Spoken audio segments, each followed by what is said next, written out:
I'm always looking at this so I can understand their perspective and see, so I can cater my pitch and my message to make sure that I'm as effective as possible as a leader, as an entrepreneur, or whatever it is that I want to do specifically, okay? Because everything that I'm doing and all my communications and everything that I'm putting out has this intended result that we want from it. Ladies and gentlemen, this is BC. Welcome back to another video. Find some sort of harmony and balance.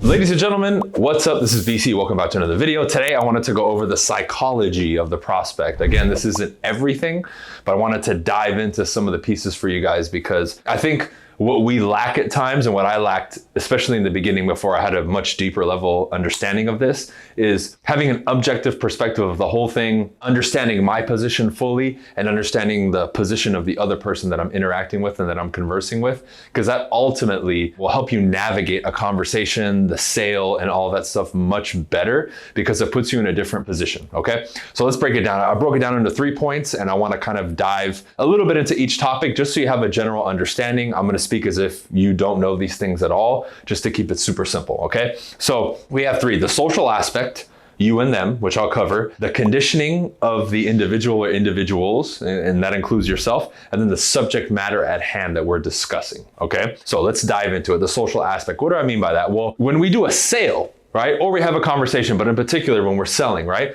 There's the social aspect of it. It's not just the material and the sale that we're talking about. We have to converse and engage in a communication in order for us to make this sale happen, whether that be through text, whether that be through email, whatever, DMs on Instagram or in person. This is more for in person, but it still applies regardless of the medium of the communication. So what do I mean by that? Well, let's say you have a desire to buy something. I'm the salesperson and we're both extremely socially awkward. That could potentially complicate the sale and in some cases actually kill it because the medium at which we're going to conduct this sale is flawed. So why am I bringing this up? Well, think about it. Most new people getting into real estate or any kind of entrepreneurship where now they're going to have to sell have a problem because they're already entering the interaction. Like I was in the beginning, making a call or going door to door, you're nervous. So that already throws you off. You're bringing a different energy and your communication by virtue of that is already flawed. That's the first one. Okay.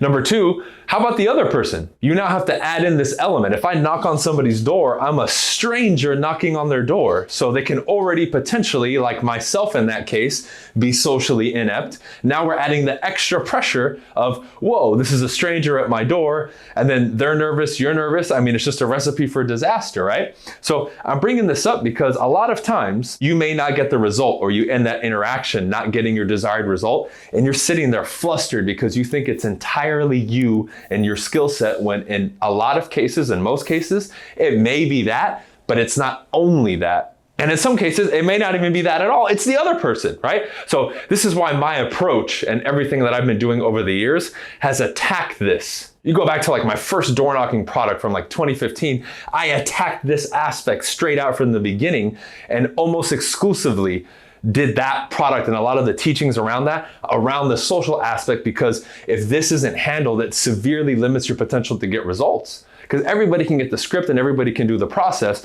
but this is huge. So have a better understanding of that. When I'm nervous compared to when I'm not nervous, how am I holding my body? How is my eye contact? How about how I speak? When I'm nervous, do I tend to speak a little bit too constricted, right? Too corporate, too rigid, or am I letting it flow, right? What's lacking? And when you can start to bridge that gap and kind of see the difference, you now will have all the pieces to the puzzle that you need in order to facilitate this. Because remember, we mirror each other naturally, especially when we get in rapport. So if I show up to a door and the other person's nervous, but I'm totally comfortable, smooth, calm, collected, relaxed, I'm gonna raise the likelihood tremendously of them very quickly, potentially feeling more comfortable and at least engaging with me more, enough for me to have the interaction with them and see if they're interested or if there's something that I can offer them, right? So this is huge. And this is why I always put a star around this one. And I think it's important because whether it's business or not, you really need to master the social aspect of being a human being because you're very much so going to limit your experience and the potential to have a good experience if socially you're not developed, okay? And this really isn't taught or forced anywhere. And some people naturally are more socialized, some people are not. Number two is this, our conditioning. Think about the ideas that have been implanted into our mind about things, such as never talk to strangers. That would be one prime example of conditioning everyone's been given, right? And in a particular context, right? If you give that advice to a child who maybe walks to school a mile or 2 miles each way, there and back, of course, that's given to them to protect them. However, outside of that particular context or other contexts like that, if we just accept that as a blanket statement, and now we live our lives later on as adults thinking, don't talk to strangers, can you potentially see the detriment that would have, especially to an entrepreneur who now, especially you realtors who follow me, have to literally go out and talk to strangers all the time. So now you have that and someone else has that. So you see now that that would actually cause you to have some of these issues that you have where you're hesitant. Oh, I don't want to learn the script. Oh, I'm not motivated. Oh, I'm scared. It's none of that actually. That's a symptom of the real problem, which could be your conditioning, right? But we fail to look at this. We don't take this subject as seriously as we should. This is why you have to do a self-analysis internally and say, what are my beliefs and philosophies around life? Because how does that line up with my business and what I'm going to do in regards to the psychology of the prospect? Is it in alignment or is it in disalignment with it? If it's not aligned, you need to figure these things out and start to take some of the vital steps in order to change the mental software that you have. Otherwise, you will create blocks for yourself. Now that I'm not motivated, it's not that you're not motivated, it's this. Same thing with never sign a contract, right? I remember hearing that when I was a kid.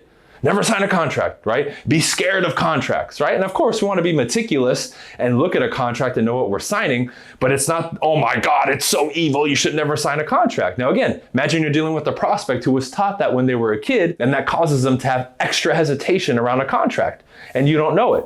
Now you're trying to force a decision, you don't know what's going on, you don't have that objective perspective, and now it's like, oh, you leave that meeting not knowing that, and now you're kicking yourself in the butt because you think, man, I made a mistake. Well, maybe you didn't. Maybe you could have been a little bit better, but had you understood that and spotted that in the prospect, you would have handled that situation differently is what I'm getting at, okay? So this is something we really need to look at, because if you don't, there's a big piece to the puzzle that you're missing, okay? That's number two. And number three is the subject matter. This is somewhat tied into conditioning, but you really need to look at this from a different perspective, such as, right? Let's bring up money. That's a big one, right? Money and finances, right? Money. Don't mind my sloppy handwriting, right? Money. Every single person on this planet has a different mindset and perspective and conditioning and all these things around money. Some people are very insecure around money. I used to be tremendously. If the subject came up in social circles, a little bit of anxiety comes up. Some people don't care about money. Some people are very confident when it comes to money because they grew up with it. They were taught, financial discipline and responsibility when they were a kid, and it's a different ball game, right? But again, depending on who you're talking to, this could be a matter of ego and pride, and I'm better than everybody else, or I want nothing to do with it. Don't talk to me about it. I'm scared, I'm anxious, I'm stressed. So again, how I'm going to go about talking about this subject with different prospects is going to be determined based on how they respond or what their conditioning is and thought process around that subject matter. And you can see it. If you're talking to somebody, like let's say in real estate, and we're talking about the financial aspect of it, getting a loan, what they owe on the home, right? What it's going to take, and you see there's some hesitancy around it, right? Or they're avoiding the subject, or it seems like a very soft spot for them. That's a mental note you need to make, because now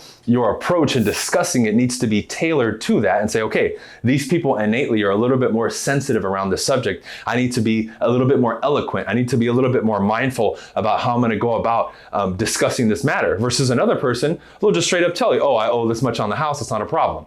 Because money to them, it's not a sensitive or a different issue. It's just an everyday issue that to them is completely normal. Hopefully this gave you a little bit of insight into where my mind has been for a very long time in regards to some of these subjects, because my approach as an entrepreneur and as a real estate salesperson, as a team leader, as a company owner, I've really looked into this, whether it's the psychology of fill in the blank, my team members, other people in real estate, the prospect, the customers, the everyday person, someone at a networking event, right? Someone at one of my events. I'm always looking at this so I can understand their perspective and see, so I can cater my pitch and my message to make sure that I'm as effective as possible as a leader, as an entrepreneur, or whatever it is that I want to do specifically, okay? Because everything that I'm doing and all my communications and everything that I'm putting out has this intended result that we want from it, okay? So that's it for this one, guys. Comment below if you enjoyed this one. Leave a thumbs up as well. Everything else that we have to offer is in the description, right? Whether you want to check out the website, the courses, the coaching, and all that fun stuff. Lastly, make sure you guys check out teambcevents.com as we're starting our 2023 tour with Real Brokerage and Team BC. All right, so we'll see you soon and we'll see you on the next video. Peace. Thank you so much again for watching another video. I prepared some things for you guys. Down below, you're gonna see a few links. Number one, if you guys are interested in learning more about my real estate company, Real Brokerage, and you want to either submit your application or set up a call, click that link below. Number two, if you're interested in learning more about what I offer agents, coaching, courses, and all that fun stuff, you have two options. One, I have a link below for you to get directly on the coaching and set up a strategy call with us. You can do that, or you can go to the main website and get the email list, which will grant you a free course, which is an old cold calling training that I did.